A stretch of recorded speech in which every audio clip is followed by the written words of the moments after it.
selamat sejahtera. Saya Muhammad Syahrul Nizam bin Sahab. Menurut saya merupakan pelajar Universiti Putra Malaysia Kampus Bintulu Sarawak. Pada hari ini, saya ingin mengutarakan tentang sistem perladangan bersepadu. Pada era globalisasi ini, ramai masyarakat yang tidak mengetahui dan tidak mengenali tentang sistem perladangan bersepadu yang berada di Malaysia. Oleh itu, saya akan menceritakan serba sedikit tentang sistem perladangan bersepadu. Sistem perladangan bersepadu merupakan campuran daripada tanaman, seterusnya daripada haiwan, seterusnya daripada aquakultur, dan sisa-sisa pertanian. Sistem perladangan bersepadu juga mempunyai kebaikan dia tersendiri, seperti penurunan kadar pencemaran dan seterusnya penurunan kos input ladang, dan juga produktiviti ladang juga akan meningkat. Pendekatan sistem pertanian bersepadu memperkenalkan perubahan dalam teknik pertanian untuk pengeluaran yang maksimum dalam corak penanaman dan penjagaannya.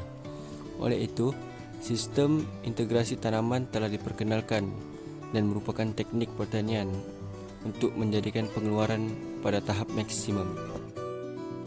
Sistem integrasi tanaman menggunakan teknik penanaman secara selingan.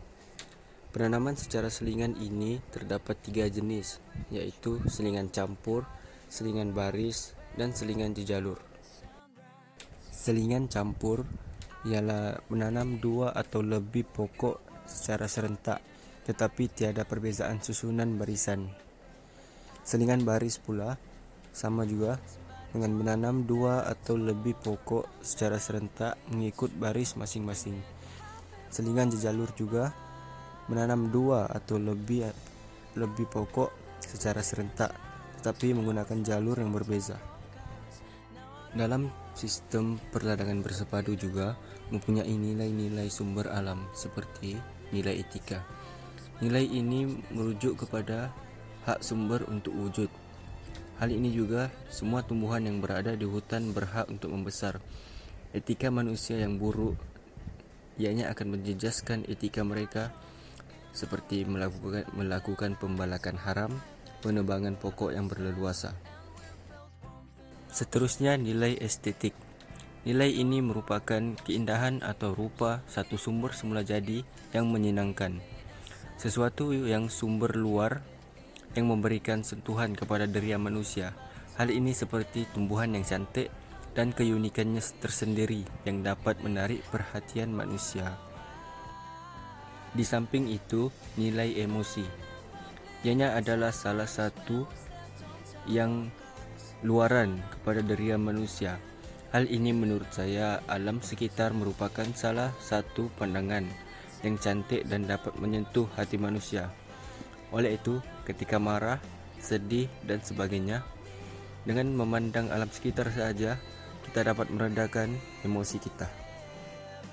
Selanjutnya, nilai perkhidmatan alam sekitar. Nilai ini merupakan nilai yang tidak ketara yang dapat menyumbang kepada getaran hidup. Contohnya, pokok yang mengeluarkan banyak oksigen dan memberikan manfaat kepada kita. Selain itu, tanah yang lembab juga dapat menapis air hujan sebelum ia disimpan sebagai air di bawah tanah.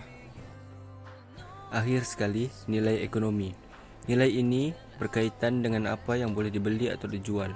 Faedah ekonomi jangka panjang sumber asli melalui pelancongan, produk perubatan, makanan, tempatan, dan lain-lain jauh melebihi faedah jangka pendek daripada pembalakan, perlombongan, dan penternakan.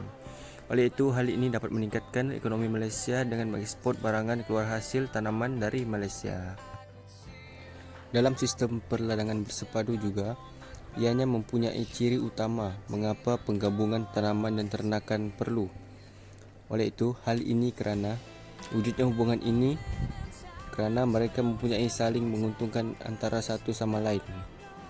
Hal ini dapat dilihat daripada berkongsi tanah dan juga penggunaan sisa buangan. Sistem perladangan bersepadu juga mendorong peningkatan pendapatan petani dan juga ekonomi negara Malaysia kita juga akan meningkat. Sekian daripada saya tentang sistem perladangan bersepadu.